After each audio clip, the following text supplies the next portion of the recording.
Hey guys, today I'm going to be showing you how to make something really cool with a lighter, and all you need is like a bucket.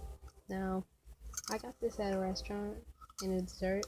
You can use it like a plastic cup or regular glass or something like that. I'm just going to use this, okay? So I'm going to take the lighter, you will take it, you will hold this red button down right here, inside of it. I don't know if you can hear it.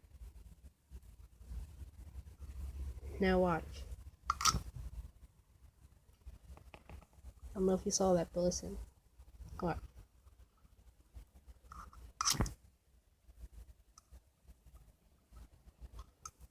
Yeah, that's about it.